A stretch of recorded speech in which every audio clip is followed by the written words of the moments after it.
sobre geopolítica en la era Trump. Por eso, ¿cuáles son las perspectivas? ¿Cuáles son los riesgos? A propósito de Donald Trump en la presidencia de los Estados Unidos, cuando hace redadas migratorias tan duras, vemos la situación en Los Ángeles, el tema de los aranceles que impacta a todos los países en el mundo, el tema de las visas y los cambios para aquellos estudiantes incluso que en estos momentos desean o están estudiando en los Estados Unidos. Para hablar de este tema, tenemos a dos personas que nos van a acompañar. Tony Cavin, que es director de Normas y Ética Editorial de la Radio Pública de los Estados Unidos. Es trabajado durante 20 años en CBS News, donde se ha desempeñado en distintos cargos: editor de normas y ética, editor y subdirector internacional, encargado corresponsal de CBS Newpath en Washington, gerente de asignaciones en CBS Telenoticias Miami, ha sido productor en jefe para América Latina en Reuters y también productor en Washington para esta agencia de noticias. Y también lo va a acompañar Manuel Campo Vidal, es presidente emérito de la Academia de Televisión de España y preside la Escuela de Negocios Next Educación. Se desempeñó como director de Antena 3 TV y en su trayectoria profesional ha moderado diversos debates electorales en España. Le damos la bienvenida a ambos para que conversen de este tema. Muchas gracias.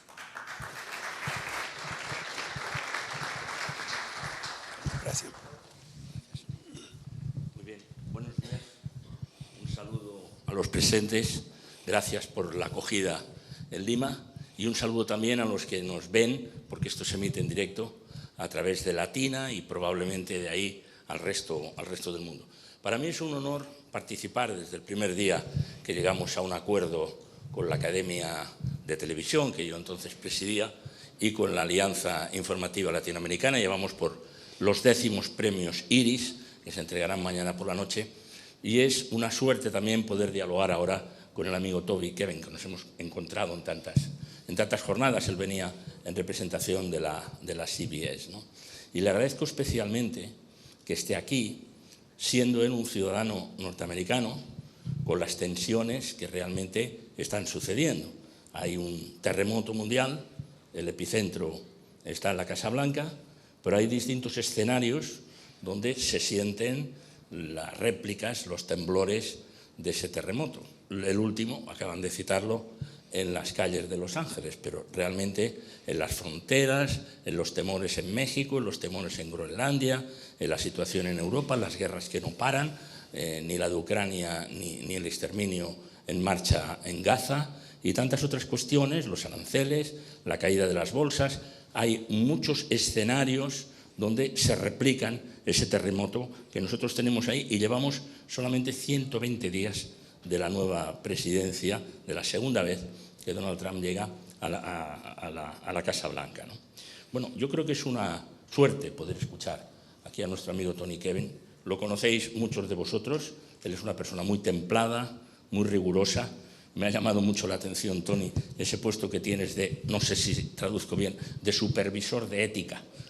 Más o menos así se en tu cadena NPR, y aunque ayer en la conversación previa que mantuvimos, tú todavía en Washington, yo aquí en Lima, en Nueva York, y yo aquí en Lima ya quedamos en que sería una conversación mano a mano, pero yo prefiero darte a ti la venia, la bienvenida, y que nos digas en primer lugar cómo vives, cómo estás viviendo este momento tan difícil y además trabajando en una radio y pública en los Estados Unidos. Adelante. Gracias, Manuel. Y gracias a todos ustedes, gracias a Lail por haberme invitado a esta sesión. Me siento de veras en familia y conozco a muchos de ustedes. Me da muchos recuerdos alegres de los tiempos que pasamos juntos. Cuando yo estaba en CBS, como mencionaba Juan Carlos, estaba en Costa Rica en 2013, cuando CBS se integró formalmente a Lail, y creo que ha sido una relación muy fructífera para ambas partes.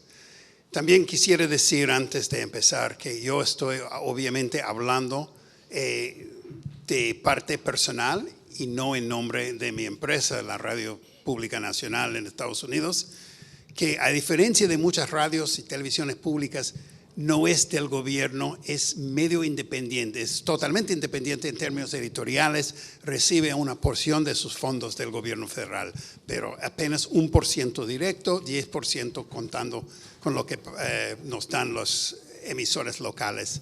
Les digo todo eso solo para decir que estoy hablando en nombre personal y no lo demás. Como decía Manuel, estamos apenas a 120, 140 días en el nuevo gobierno de Trump. Entonces, falta mucho tiempo. Ya no se puede realmente decir cuál es el rumbo, dónde vamos a terminar. Muchas cosas han sido sube y baja. Lo que sí hay es incertidumbre. Hoy hay aranceles, mañana no las hay, pasado hay de nuevo. Igual con mucha política que se ha ido cambiando. Pero yo creo que podemos sacar unas conclusiones inmediatas. Primero, el papel de Estados Unidos en el mundo ha cambiado de forma permanente. O sea, después del primer gobierno de Trump, entró Joe Biden, regresaron los demócratas y mucha gente pensaba que Trump era como una interrupción en un flujo constante del papel de Estados Unidos en el mundo. Realmente el líder mundial desde el fin de la Segunda Guerra Mundial. Lo que se ve con el segundo gobierno de Trump es que eso ha cambiado de forma permanente. Estados Unidos está cambiando su papel. Los partidarios de Trump consideran que es una forma de garantizar el liderazgo de Estados Unidos y no perderlo a China o a Europa o otros rivales. Los opositores temen que los cambios va a significar que el papel de Estados Unidos va a ser menor e incluso puede ser que la primacia del dólar norteamericano en la economía mundial se pierde. Eso obviamente sería muy importante porque el gobierno norteamericano es el único que tiene la ventaja de poder imprimir dinero en la cantidad que quiera y sin muchas consecuencias, porque el dólar es el estándar mundial. Si eso se cambia, va a significar cambios mundiales, pero también internos, porque no vamos a poder tener los déficits fiscales que hemos tenido hasta ahora. Entonces, estamos siempre esperando ver cuál será el rumbo. Pero sí podemos sacar unas conclusiones. El primero es que Trump se considera más un hombre de negocio que un político. Y él mira al mundo como hombre de negocio, diría yo. Él considera que los déficits comerciales que tiene Estados Unidos con muchos países en el mundo son un negativo que hay que cambiar. Por eso está viendo los aranceles. También él ve que en el siglo XIX Estados Unidos no tenía impuestos sobre la renta. El gobierno solo se financiaba por los aranceles y él considera que eso es una posibilidad en el futuro.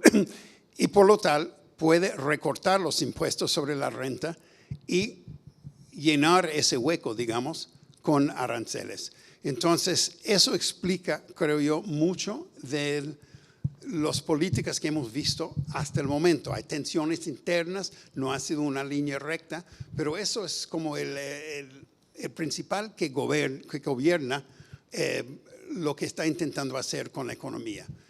En términos de política exterior, me parece que él ve eso también como una transacción de negocios. Y él quiere salir ganando y ve que cuando Estados Unidos está comprando más que vendiendo a otro país, está perdiendo. Él considera que los aranceles le pueden dar la incentiva a las empresas para que fabriquen más cosas dentro del país y dejen de importar tantas cosas. Veremos si funciona. Muchos economistas dicen que no, pero sus partidarios dicen que sí. Eso para empezar, Manuel. Yo quiero citar al profesor Manuel Castells, lo he hecho en alguna otra intervención que tuvimos en pasadas asambleas de la IL. El profesor Manuel Castells es el cuarto sociólogo más citado en el mundo en términos académicos. Como saben, yo tuve el honor de ser alumno suyo en París hace muchos años en la Escuela de Altos Estudios en Ciencias Sociales. Él estuvo 17 años en Berkeley. Él sigue en Los Ángeles, tiene ciudadanía norteamericana también, además de española, en la Annenberg School y publicó un artículo absolutamente impactante, breve, que tengo a disposición, el que quiera se lo puedo pasar, titulado La autodestrucción de los Estados Unidos. Yo cuando llegué a ese título no vi los interrogantes, no era la autodestrucción de los Estados Unidos preguntándoselo, no, lo afirmaba. ¿En qué se basaba? Él decía tres cosas: la supremacía evidente de la primera potencia mundial de Estados Unidos se edificó sobre tres pilares. El primero, sus universidades y la investigación básica. El segundo, la supremacía militar, que está, en cierto modo, muy relacionado con lo anterior, con los avances tecnológicos, absolutamente claro. Y el tercero, sobre la inmigración. Una inmigración general para que el país funcione, pero una inmigración también de talento. Y daban algunos datos, daba el profesor Castells algunos datos, como por ejemplo, el 60% de los ingenieros y de los directivos del Silicon Valley es de origen asiático. Y si vamos mirando por otras ciudadanías y por otros lugares, por otras nacionalidades, pues muchos proceden de Europa, otros vienen de algunos países de Latinoamérica, etcétera, etcétera. Entonces el planteamiento que él hacía era: la autodestrucción de Estados Unidos puede venir en línea con lo que tú estabas planteando ahora, de que algunos economistas creen que todo esto puede ser un gran fracaso, porque Trump ataca básicamente dos de esos tres pilares. El primero, el de las universidades, queda claro, el de las universidades, y en consecuencia la huida que ha comenzado o el corte del flujo que muchos talentos del mundo no quieren ir a Estados Unidos. Yo conozco personalmente gente que enviaba a sus hijos a estudiar a Estados Unidos el año pasado y ahora lo han desviado, en un caso concreto a Austria, en otro lugar al Reino Unido o donde sea. Bueno, esa es una razón, digamos, importante, ¿no?, a tener presente. Incluso añadía, con este ataque a la Universidad de Harvard como símbolo de ser la primera universidad y la más importante, algo decía el profesor que era muy interesante, y es que Estados Unidos perdió la guerra del Vietnam en los campus universitarios norteamericanos, no en la península de Indochina. Esto es enormemente importante porque quiere cortar de raíz esa posibilidad de sublevación en los campus universitarios, ¿no? Entonces, a mí me gustaría, para empezar, una opinión tuya sobre una reflexión, digamos, de este tamaño. Es un artículo corto, pero muy bien pensado sobre lo que tenemos aquí delante. Bueno, yo diría que si un partidario de Trump leyera ese artículo, su respuesta sería: no es la autodestrucción de Estados Unidos, es el freno de la autodestrucción de Estados Unidos.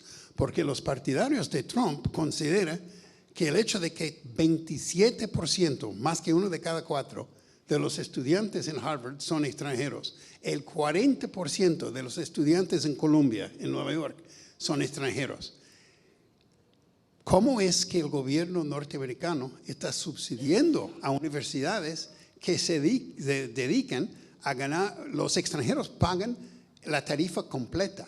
Los norteamericanos normalmente reciben una forma de beca, algún subsidio, o del gobierno o de la misma universidad.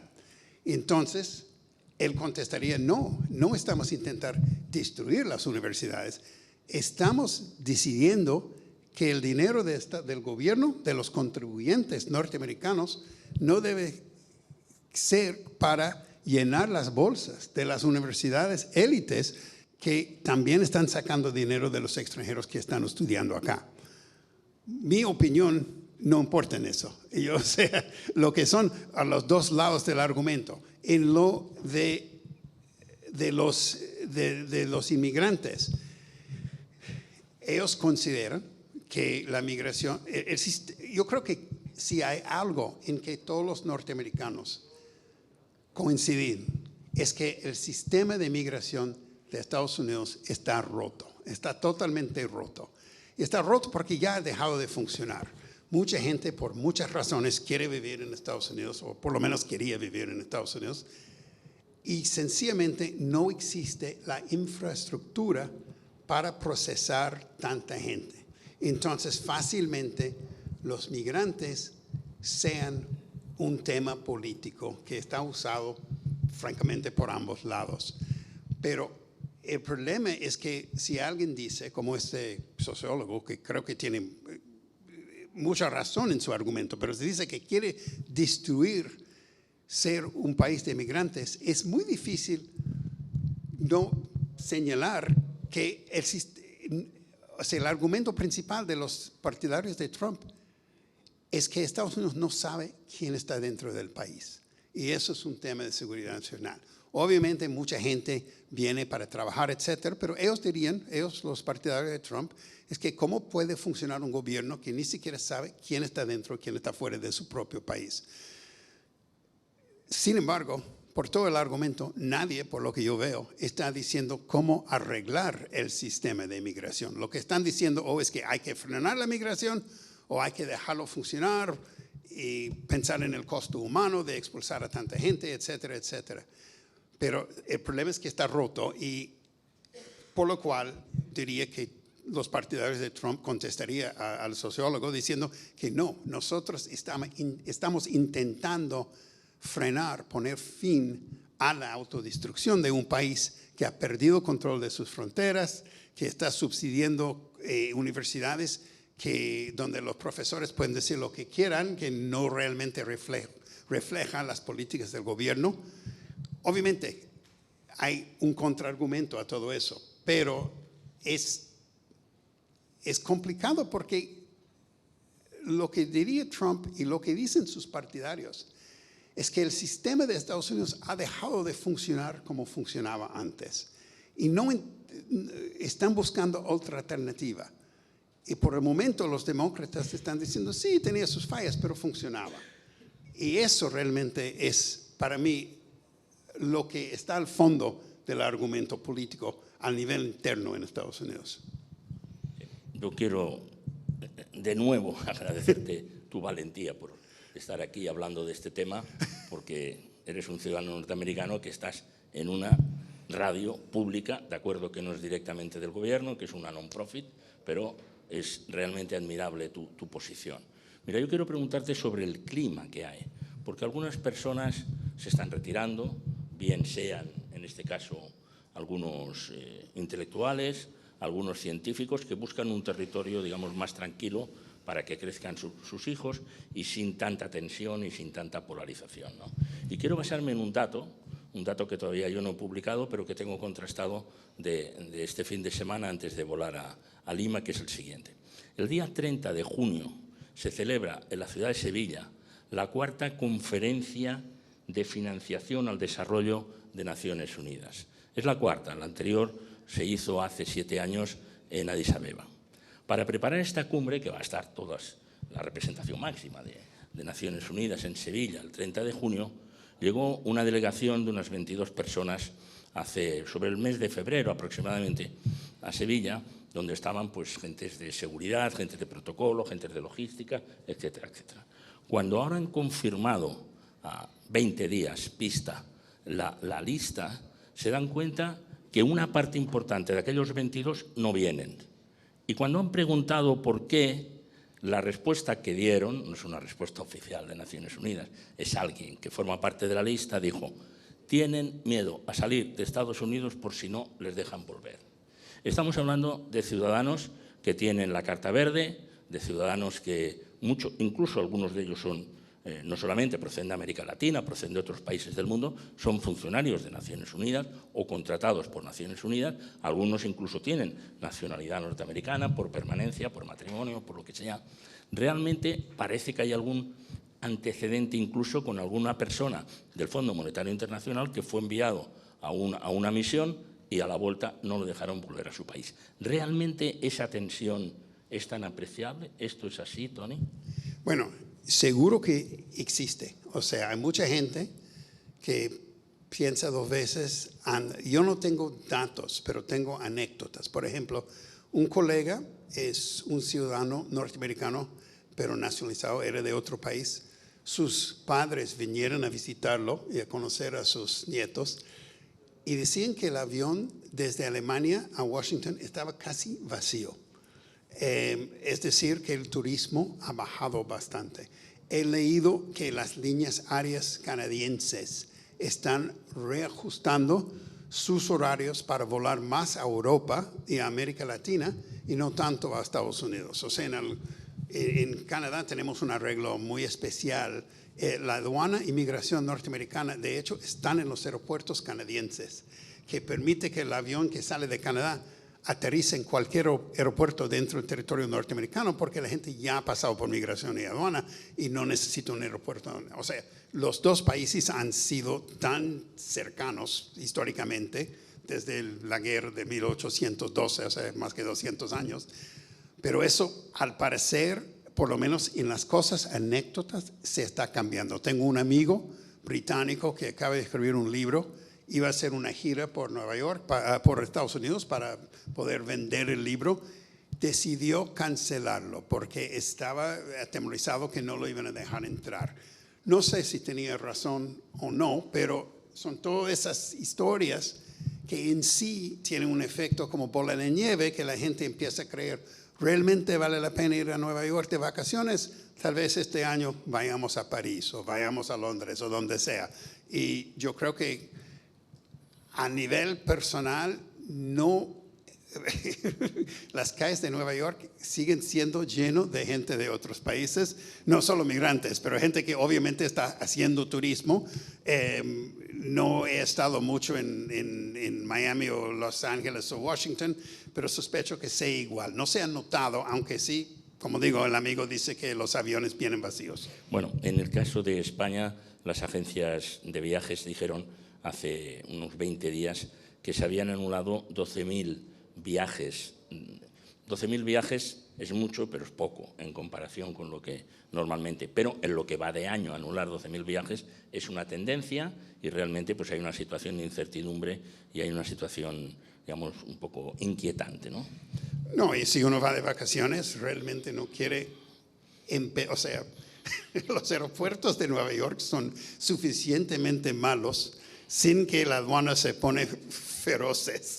Entonces, si vas a empezar tus vacaciones en un aeropuerto que parece de otro siglo, aunque supuestamente lo están trabajando para componer, ¿para qué agregar un agente de migración que te trata un poco con falta de respeto o algo así? No digo que eso ha pasado, pero yo creo que la gente sí tiene temor que pueda pasar.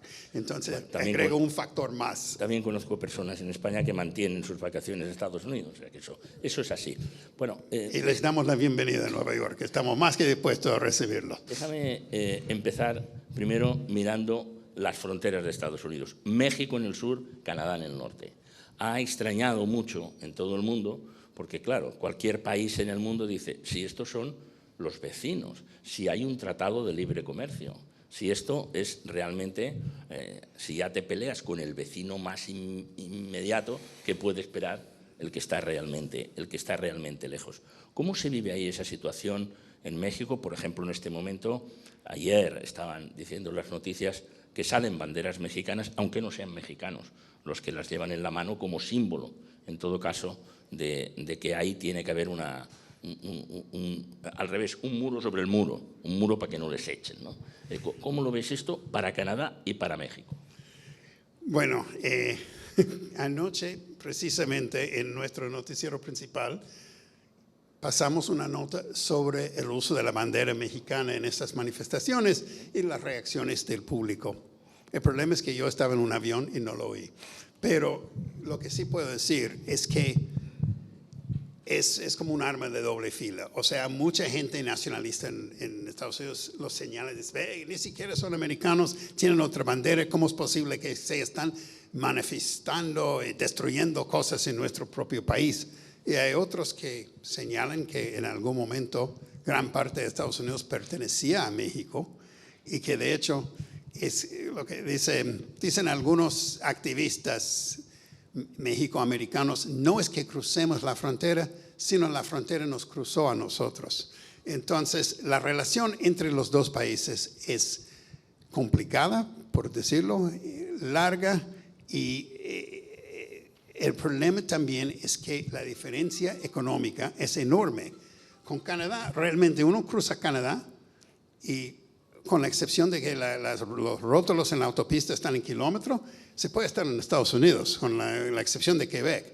Pero uno cruza México y obviamente uno está en otro país. Entonces, en términos europeos, es como la diferencia entre la frontera entre España y Francia, que son dos países en términos económicos más o menos parecidos, y España y Marruecos, aunque no sea una frontera de tierra, es otra frontera con un país que es mucho más pobre que España, donde hay mucha inmigración tanto de Marruecos como de otros países vecinos, y es el paralelo. Entonces, solucionar eso, además cuando gente en ambos lados, uno tiene gente en el gobierno de Trump diciendo abiertamente que quieren enviar tropas norteamericanas a México para combatir a los carteles, y eso, como es obvio, no agrada a los mexicanos necesariamente. Además, los mexicanos están muy conscientes que Estados Unidos, si ellos liberaron una guerra hace 200 años y Estados Unidos quitó la mitad del territorio mexicano, 8 estados. La mayoría de los norteamericanos ni se dan cuenta de eso. Entonces, es complicadísimo. El papel de la bandera es interesante. En el desfile del Día de San Patricio en Nueva York hay banderas irlandesas por todas partes. Así es. En el desfile del Día de Colón en Nueva York hay banderas italianas por todas partes. Entiendo que no todos creen que es italiano, pero así lo vemos en Nueva York. También. Estamos de acuerdo. Es decir, las banderas de México, de El Salvador, que se ve en las manifestaciones, yo creo que la gente ve lo que quiere ver dentro de eso. Algunos lo ven como muestra de orgullo, que no nos puede insultar por ser de otro país, un país con una larga y orgullosa historia, y otros lo ven como una invasión extranjera. Refuerza la idea que hay que poner fin a la migración porque ha ido demasiado lejos. Y yo creo que lo que está pasando ahora en Los Ángeles, según las encuestas, de cierta forma está ayudando a los partidarios de Trump. O sea, el envío de las fuerzas militares, de la Guardia Nacional, de los marines. La encuesta de CBS el fin de semana mostraba que una mayoría estaba de acuerdo con el envío de tropas, porque ven en la televisión lo más llamativo, que son la gente quemando automóviles, la gente rompiendo ventanas, cosas así, y piensan, bueno, ¿quiénes son esos extranjeros que están destruyendo nuestro país? Que es el argumento de Trump. Y hoy vi otra encuesta donde había una mayoría, pero muy estrecha, en contra. Pero alguien, creo que estaba citado en el Wall Street Journal esta mañana, un político republicano decía, Trump hace muchas cosas que no se entiende, pero está claro que él entiende muy bien cómo eso va a ser recibido dentro de Estados Unidos. Y hay que acordar que una mayoría de la gente norteamericana votó en favor de Trump porque cree que hay problemas que él puede resolver. Entonces, eso queda por ver cómo va eso, queda por ver cómo va todo lo que es dentro del marco de migración, porque por una parte la gente quiere limpiar el país de criminales. Creo que fue en uno de los periódicos, leí el otro día, una señora que votó por Trump decía, queríamos expulsar a los criminales, no a doña fulana que vivía al lado mío y que está trabajando y lleva 20 años en Estados Unidos, sus hijos son americanos, etc. Eso veremos cómo va a ser en el largo plazo la reacción del público norteamericano a las redadas anti-inmigración. Aún es muy temprano para decir. Bueno, ampliamos el foco y vamos a mirar también a Europa y el papel que puede jugar, porque estamos en una situación en la que además cambian los aliados. Putin era el enemigo y ahora resulta que en muchos casos es el aliado o no se resuelve. La cuestión, por ejemplo, respecto a Ucrania, cuando se dijo esto lo termino yo en una semana, esto lo termino en 2 días. Quiero citar aquí a Josep Borrell, que saben que fue el alto representante de la Unión Europea hasta hace muy poco, exactamente hasta el mes de diciembre, cuando cambió el gobierno de la Unión Europea, alto representante para relaciones exteriores y también para seguridad. Borrell hace 1 año y medio reunió a los diplomáticos de la Unión Europea. Ustedes saben que en una ciudad como Lima hay representantes de embajadas de distintos países y además hay una representación de la Unión Europea. Hay 120 ciudades, países en el mundo donde hay representación de la Unión Europea. Borrell era el jefe de todos estos diplomáticos y les dijo una frase muy pensada y advirtió: señores, Europa tiene que trabajar de otra manera, y todavía no estaba Trump en la Casa Blanca, pero estaba en la carrera, porque se ha terminado el recibir el gas barato de Rusia, de recibir los productos baratos desde China, porque va a haber aranceles, y además eso de Europa ha vivido con que la seguridad se la dejaba al amigo norteamericano, que la ejercía y además gratis. Así que habrá que tener un ejército europeo, habrá que tener más investigación, habrá que tener menos burocracia.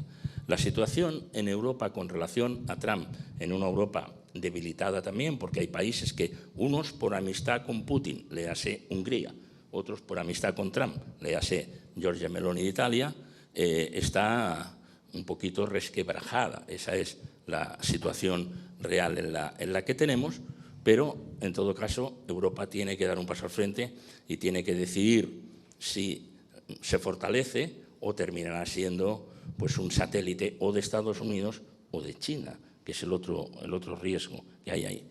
Luego sobre esto hay ironías, ¿no? Publicaba un artículo en La Vanguardia en el que decía: a Trump hay que darle el premio Carlomagno, que está reservado para los grandes constructores de Europa, porque por fin ha sacudido, digamos, la eterna burocracia de Bruselas, que hace, por ejemplo, que saque a los agricultores franceses, españoles, italianos a la calle, y como decían en un coloquio que yo moderaba en Sevilla hace poco, un productor, agricultor español con un tractor, decía: hombre, yo estoy aquí para producir bienes, productos, para que lo pueda consumir la ciudadanía, no para que me conviertan en una gestoría, porque me están haciendo papeles en todo momento. O sea, la situación de Europa es muy difícil, pero en todo caso se rompe tantos años de amistad, hay riesgo de que se rompa la OTAN, hay una exigencia de que se aumente el gasto del presupuesto, por ejemplo, en el caso español, con muchas dificultades, se puede llegar al 2% del Producto Interior Bruto y ahora ya piden el 5% para todos los que participan. Eso dijo el secretario de Estado Rubio recientemente. ¿Cómo se ve desde Estados Unidos esa relación con esta Europa que empieza a despertar, aunque vamos tarde? Bueno, se ven de muchas formas, hay muchas opiniones, pero yo creo que básicamente hay dos opiniones. Uno que dice que el sistema con el liderazgo de Estados Unidos en el oeste, después de la Guerra Mundial, ha funcionado, ha garantizado la paz. Y la otra, lo que diría Trump y sus partidarios, es que precisamente lo que acabas de decir, que Europa tenía el lujo de no tener que pagar su defensa, mientras que Estados Unidos le diera el paraguas de nuclear, como decían, y Estados Unidos costeaba toda la defensa de Europa, de Corea del Sur, de muchas partes del mundo, y Trump lo ve, sus partidarios lo ven injusto. Es interesante porque yo, que soy ya de varios años, me acuerdo que muchos en los años 60, los opositores de la guerra de Vietnam señalaban que la economía de Estados Unidos se distorsionaba por el gasto en armamentos, en defensa. Y por eso nos estaban ganando en ese entonces los japoneses y los europeos. O sea, ahora en Nueva York cuesta encontrar un auto fabricado en Estados Unidos, bueno, más bien por una marca de Estados Unidos, en las calles. Son casi todos asiáticos o europeos. Eso hace 50 años había tal vez el 10%. Y, o sea, las economías de otros países han beneficiado. Yo diría que antes de que Rusia invadiera Ucrania, el tema era menor, porque la defensa de Europa era más teórico que práctico. Ahora que realmente se ve una guerra en Europa, sin hablar de la ex Yugoslavia, porque era muy distinto, pero ya que hay una guerra que realmente se está debatiendo la defensa de Europa, esa problema es mucho más importante. ¿Quién va a pagar? ¿Quién va a costear? Estados Unidos ha gastado miles de millones de dólares en Ucrania y hay mucha gente que dice, ¿para qué cuando tenemos tantos problemas en casa estamos gastando eso? Y eso es el argumento de Trump. Coincide, como decías, con lo que dice Putin, pero ¿es por estar de acuerdo con Putin o sencillamente es casual? Que es una pregunta, me parece válida. ¿Realmente beneficia a Estados Unidos pagar la defensa de Europa o Europa, donde la gente de cierta forma vive mejor que en Estados Unidos? Tiene salud, tiene seguridad social, que es mucho más avanzado que el sistema norteamericano. ¿Por qué Estados Unidos paga su defensa? Yo creo que es una pregunta válida y es una de las cosas que Trump ha señalado al público norteamericano y que siempre se está debatiendo adentro. Ya que vamos a la economía, simplemente un dato del Fondo Monetario Internacional.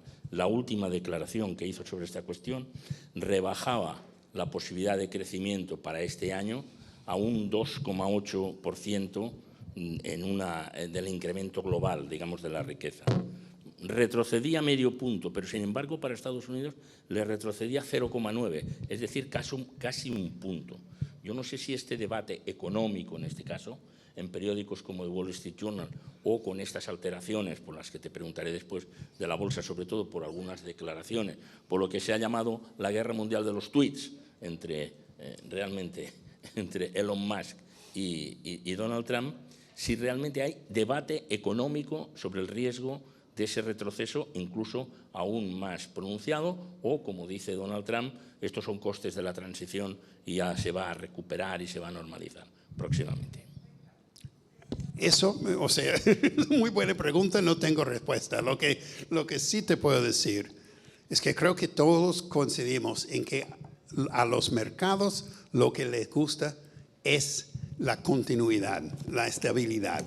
Y por el momento, por lo menos, con los cambios de política casi a diaria, eso ha sido, o sea, me sorprende de hecho que los mercados han reaccionado tan bueno realmente. No ha sido una crisis aún.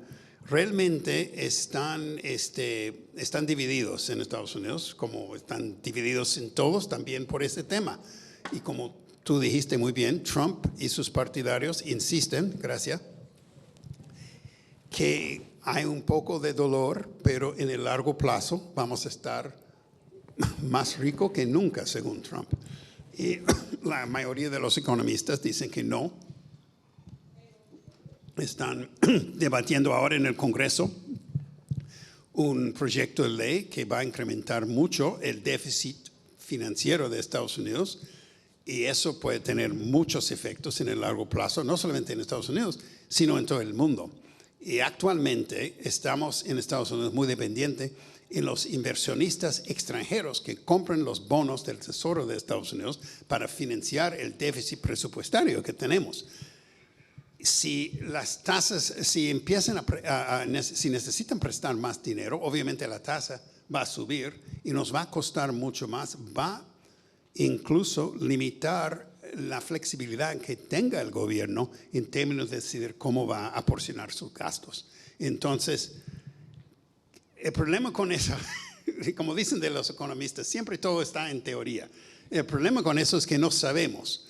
Hay argumentos muy fuertes que eso puede tener un efecto negativo en el largo plazo, pero obviamente Trump no está solo. Tiene gente, algunos billonarios que están con él, que consideran que la combinación de los aranceles, de regresar a algunos empleos a Estados Unidos, de quitar algunas reglas ambientales, etcétera, en el largo plazo va a ayudar la economía norteamericana y va a haber más prosperidad que había.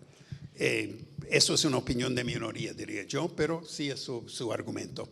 Bueno, inevitable preguntarte por el gran divorcio que no está en las páginas de Lola, no está en la prensa del corazón, pero el gran divorcio entre Donald Trump y Elon Musk, que tuvo dos vertientes, la primera, digamos, suave en el despacho Oval, y luego realmente brusca a partir de esos tweets increíblemente sorprendentes, ¿no? Como la acusación que le hizo de que estaba en la lista Epstein y que por eso no se hacía pública. Luego retrocedió. El señor perdió 30.000 millones de dólares en un día, que no está mal. Bueno, la foto del 20 de enero impresionaba mucho en la toma de posesión de Trump el grupo de lo que se llama la oligarquía tecnológica, donde estaba Elon Musk, donde estaba Zuckerberg, donde estaba Bezos, donde estaban todos los propietarios de las grandes plataformas y de las grandes empresas, que ahora, si pudieran, se borrarían seguramente de esa fotografía. Y hemos llegado al extremo quizá del más aparatoso de todos ellos, que es Elon Musk, para el cual Steve Bannon pide que sea extraditado a Sudáfrica, cosa absolutamente increíble, porque él nació en Sudáfrica. Esto, que no es una telenovela, que no es una cuestión, digamos, de revista rosa, cómo estremece el que realmente en manos de quien estamos o en manos de quien toma las decisiones, personas capaces de pelearse públicamente y con tantas repercusiones en la bolsa y en la ciudadanía sin ninguna responsabilidad. Ojalá que supiera. Yo creo que, bueno, ayer parece que Musk ya dijo que estaba un poco incómodo con las cosas que había dicho y lo sentía haberlo dicho, etcétera, que era demasiado fuerte. Honestamente no sé. Para mí, o sea, eso es importante porque es algo que nunca hemos visto antes, pero también muestra la fricción entre dos partes importantes de la coalición de Donald Trump. Los técnicos, digamos, los tech bros de California, del Valle de Silicon, que tienen libertad para ir con la inteligencia artificial, con todos sus medios sociales, como quieran, que no quieren restricciones del gobierno, pero que sí se preocupan por los déficits fiscales del gobierno norteamericano, que tienen una visión más o menos tradicional de los conservadores de la necesidad de limitar o eliminar incluso el déficit fiscal de Estados Unidos. Por otra parte, hay una tendencia, por decirlo, más populista, que sería como Steve Bannon, que considera que no le importa lo que piensan los ricos, que Trump va a ser la voz, la persona del hombre y mujer trabajador y que va a cortar lo que no es necesario, pero va a trabajar en pro de ellos y va a cambiar todo el perfil de Estados Unidos. Y no importa el déficit financiero, siempre pueden encontrar la forma de resolverlo. Y eso fue realmente la razón detrás de la ruptura, más allá de las personalidades de las dos personas que están acostumbrados a estar rodeados por gente que dice que tienen razón. Y es muy complicado cuando están ambos en el mismo cuarto y no están de acuerdo, porque no están acostumbrados a que alguien le diga que no tengan la razón. Pero lo de personal, quién sabe. Y algunos, y yo no digo, no es mi opinión, algunos hasta dicen, no, todo eso es un show, y algunos han sacado ganancias financieras de la sub y baja de los mercados por la supuesta disputa entre los dos. Yo, ni idea. Está bien. Bueno, nos quedan unos minutos de conversación. Si alguien quiere incorporar alguna pregunta, por favor, a Tony aquí, para que no sea yo solamente el que esté torturándolo en público, porque realmente el tema es incómodo. Venga, por aquí tenemos una pregunta en el centro. Sí, sí, adelante. Con brevedad para que puedan entrar algunas preguntas más. Buenos días, gracias por la exposición. Identifícate, por favor. Luis Carazale, de Telefuturo de Asunción, Paraguay. Muchas gracias. Si bien el tiempo es corto de Trump en este nuevo periodo, creo que previo a la asunción ya se venía discutiendo el tema y me gustaría saber cuánto ha cambiado el ejercicio del periodismo previo a la asunción de Trump y posterior ¿Y cuál es el futuro que se espera respecto a esto? Gracias. Muy buena pregunta. Yo creo que lo que más ha cambiado es el volumen del periodismo. O sea, nosotros, por ejemplo, tuvimos que reforzar la cantidad de editores que tenemos por las tardes, porque Biden normalmente a las 5 o las 6 del día ya se acabó todo, menos que había una caída de un avión o un terremoto, algo así, no había noticias. Pero ahora a las 11 de la noche hay un tweet anunciando un cambio de política importante y tenemos que reaccionar, tenemos que rehacer el noticiero de la próxima mañana. Entonces, en ese sentido, ha cambiado mucho el ritmo del trabajo. Como Standards Editor en NPR, que es como Manuel lo traduce mejor que yo, pero estoy encargado de la ética periodística, cómo decimos las cosas, cuáles palabras usamos para describir cosas. Y lo que yo siempre digo es que lo que nos va a salvar es el mismo periodismo. Si hacemos nuestros trabajos, si reportamos los hechos, vamos con descripciones y no con etiquetas. Buscamos explicar a la gente lo que está pasando sin ponerle una etiqueta, que eso ya no le agrada a nadie.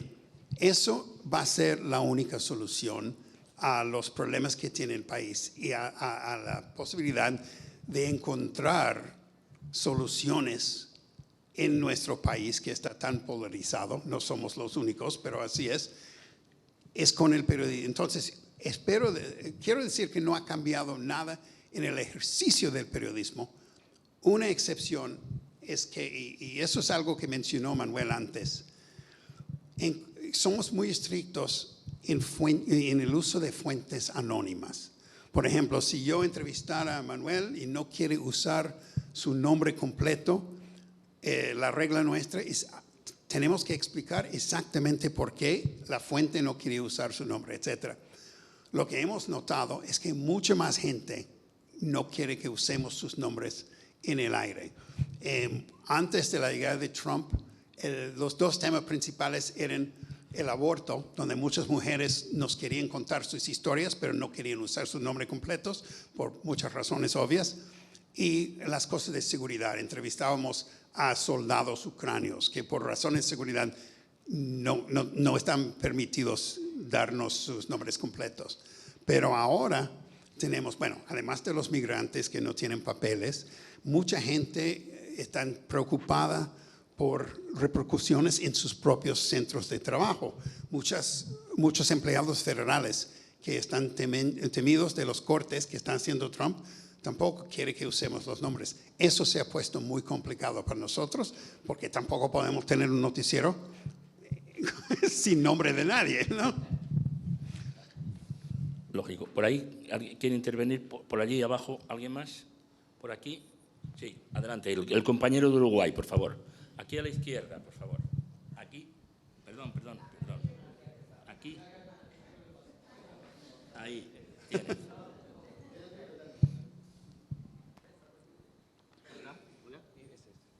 Hola. Hola, ¿qué tal? Gonzalo Adelante. Terra de Uruguay. ¿Cuál es la lectura sobre el cierre de Voz de América? Bueno, eso obviamente siempre está en los tribunales. Me parece que sí está cerrado, pero en términos técnicos esa historia no está terminada aún. Pero realmente lo que refleja son dos cosas. El gobierno de Trump no cree en lo que Hillary Clinton llamaba el soft power o fuerza suave de Estados Unidos. Es decir, todos los esfuerzos culturales que hacía Estados Unidos con la idea de que eso reforzaba la política exterior del país. La idea de que La Voz de América pasaba opiniones distintas y contrarias al de gobierno, en principio implicaba que éramos una democracia donde todo estaba permitido en términos de opinión, y eso en el largo plazo ayudaba la imagen en el exterior de Estados Unidos, más que todo en países donde no existía esa libertad. El gobierno actual cree que La Voz de América, pagado por los contribuyentes, debe reflejar, o los medios deben de reflejar la opinión del gobierno. Sencillamente es un cambio de visión, pero me parece que es muy...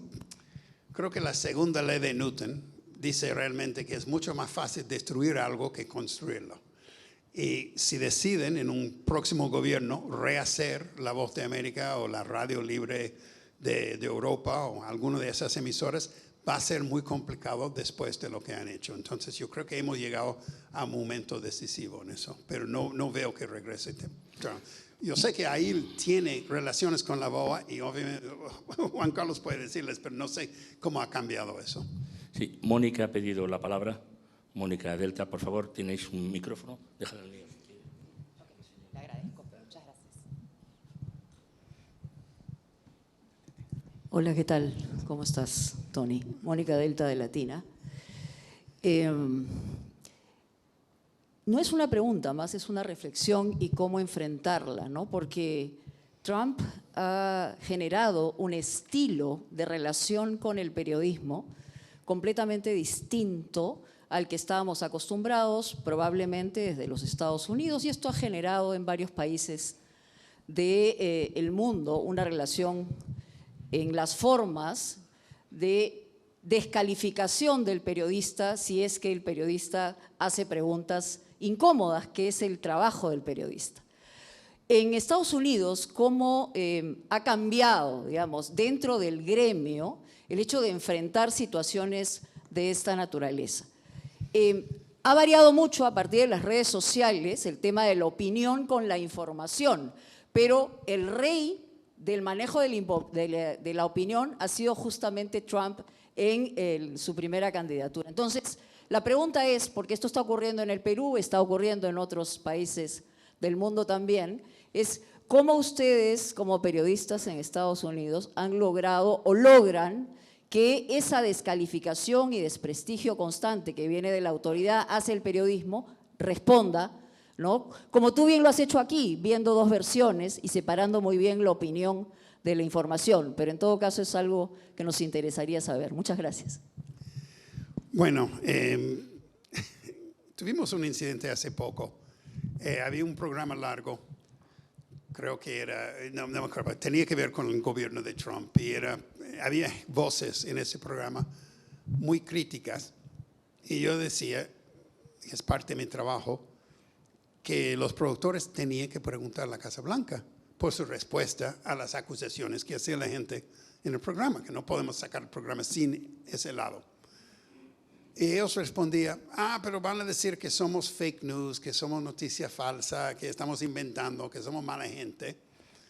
Y yo digo que sí, está bien que lo diga y lo publiquemos, porque parte de nuestro trabajo es mostrar que nosotros sí creemos en ser justos, en darle a todos la oportunidad de hablar, de tener su opinión, y lo vamos a publicar. Si dicen que somos un sinvergüenza, lo que digan, no importa. Pero eso ayuda a la audiencia a entender. Por ejemplo, en el New York Times preguntaban a la Casa Blanca algo y la respuesta era, no sé, es la onda o era la onda en Estados Unidos, poner los prenombres en la firma, en los correos. Eso fue, en ciertos sectores, una forma de reconocer a la gente que no usaba ni él ni ella. Yo creo que aquí en español no sé hacerlo, pero dice latiné en vez de latino, etc. Entonces, en New York Times, un periodista envió algo a la Casa Blanca preguntando por algo y la respuesta era, nosotros no contestamos a gente que tiene los prenombres en la firma. Punto. Eso es lo único que dijeron. Hemos tenido nosotros del Departamento de Estado, ustedes son unos sinvergüenzas y no tenemos por qué contestar. Publiquemos eso. El New York Times publicó lo suyo. Yo creo que eso es una forma de informar a la audiencia. Si el gobierno no respeta la libertad de expresión, bueno, lo vamos a mostrar y ya, punto. Pero el hecho de que siempre hay alguien que va a hacer el argumento que la situación actual es tan distinta a todo lo que ha pasado que tenemos que cambiar las normas. Y yo diría que es todo lo contrario. Yo, que soy mayor, viví en el 68 en Estados Unidos, cuando las universidades estaban en plena rebelión, cuando Vietnam cuando Nixon estaba buscando frenar hasta mataron a manifestantes en Kent State. Y había gente en ese momento que decía, no, las normas del periodismo hay que cambiarlas porque la situación es distinta, no es como antes. La situación siempre es distinta, por eso es noticia. Pero tenemos que mantener las normas del periodismo porque es lo que nos va a salvar. Las normas tienen que ser aplicadas de una forma justa, iguales para todas, no con las preferencias nuestras, pero las normas tienen que ser para todos y tenemos que reforzarlas. Entonces, en un caso así, con un gobierno que desprecia a la prensa, la respuesta es, bueno, publiquemos. Eso es el arma que tenemos es publicarlo. Hay tiempo, sí. Por favor, sí. La representante de Televisión de Colombia. ¿Le queréis pasar allí, al fondo, por favor? Vamos a ser muy breves porque estamos terminando el tiempo, pero ya le llega el micrófono. Adelante. Bueno, gracias. Lisette Arango, de Caracol Televisión en Colombia. Quería la opinión de ustedes sobre una reflexión y un debate constante que mantenemos en el canal, porque tenemos presidentes que gobiernan o que a las 3 de la madrugada por X pueden causar una guerra comercial con Estados Unidos, porque todo el tiempo, digamos, son personas que están incendiando, que están dividiendo y polarizando al país. Y nos preguntamos mucho si debemos sacar un poco de nuestra agenda todo lo que constantemente está diciendo Petro, si debemos redireccionar y no prestar tanta atención. ¿Qué opinan ustedes de uno, con una posición crítica y editorial, no prestarle tanta atención y no publicar tanto de lo que dice un presidente que está, a nuestro modo de ver, incendiando mucho al país, dividiendo y polarizando? ¿Sí debe uno sacar de la agenda constantemente lo que dice un presidente a las 3 de la madrugada, a la 1 de la madrugada, a cualquier hora del día, en X, en una red social? Bueno, yo creo que hay que usar el criterio editorial. O sea, si Petro anuncia a las 3 de la madrugada algo realmente importante, va a ser la primera noticia en la mañana. Si es un insulto a otro político o algo así, o sea, depende en cada instante. Hay también, o sea, es interesante, Manuel me preguntaba antes por el divorcio entre los dos hombres fuertes de nuestro país. Y había algunos, yo personalmente no lo creo, pero hay algunos que dijeron que todo eso era para distraer de los problemas que enfrentaba Trump en otro ámbito en ese momento, que de repente armaron el show del divorcio precisamente. Lo que sí sé es que en el pasado, en otras ocasiones, Trump ha hecho tweets para cambiar el tema, para cambiar el enfoque. Y nosotros, con político que sea, somos profesionales. No vamos a tener la razón todo el tiempo, pero sí tenemos los elementos para sacar la noticia como debe sacarse. Y vamos a medir cada cosa, aunque sea a las 3 de la madrugada o a las 3 de la tarde, y decidir dónde vaya en nuestra presentación de noticias. Que es una respuesta sin responder, pero ya está acostumbrado a hacer. Una muy breve. ¿Alguien más quiere alguna vez? Ahí, adelante. Tú tienes el micrófono. Identifícate, por favor. Ahora, sí. Francisco Anselmi, de Argentina. Durante el primer periodo de Trump vimos que la audiencia del New York Times y del Washington Post se elevó. Hubo récord en CNN también y en la cantidad del pueblo estadounidense ávido de información. Se suscribían, compraban diarios, veían la televisión.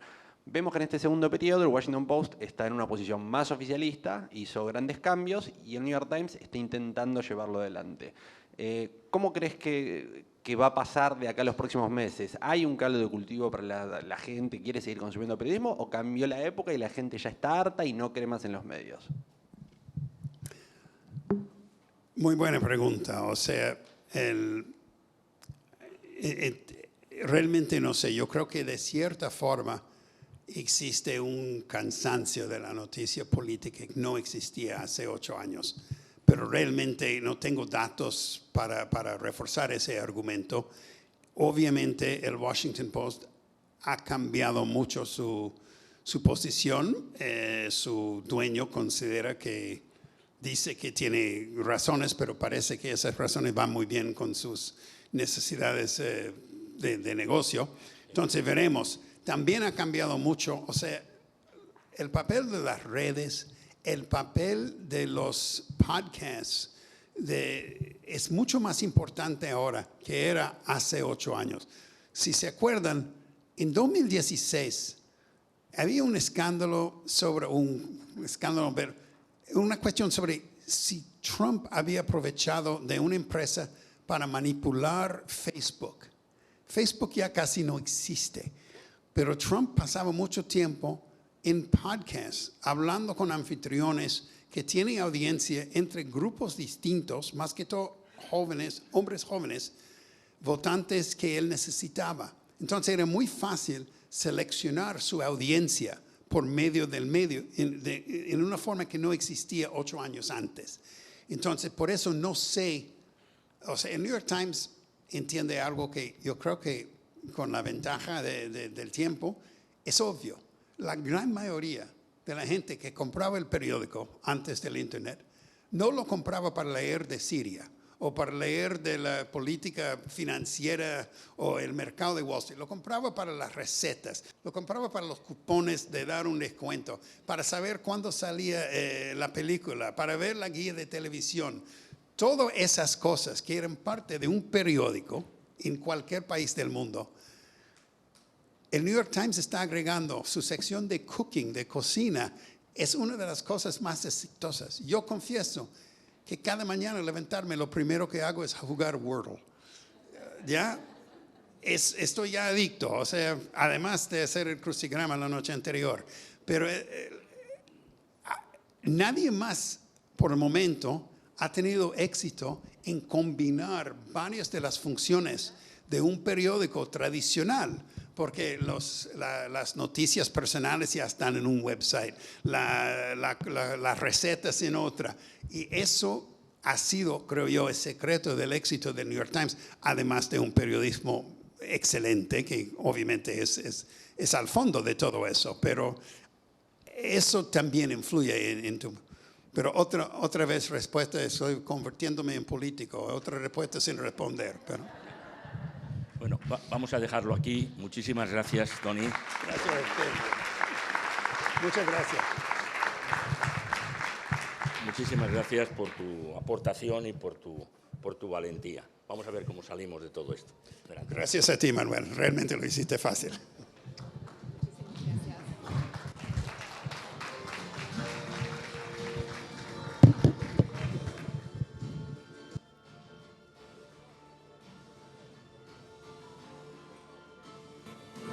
Muchísimas gracias a ambos por haber participado, por haber dado su opinión y también por las preguntas que todos han hecho. Es momento de la pausa activa, pero tranquilos, esto no va a incluir una secuencia de ejercicios que voy a dirigir. Más bien vamos a hacer la pausa activa en el coffee break, invitándolos a todos a que estén pendientes de la hora para poder regresar a la sesión a tiempo y poder continuar con la agenda programada para hoy. Muchísimas gracias.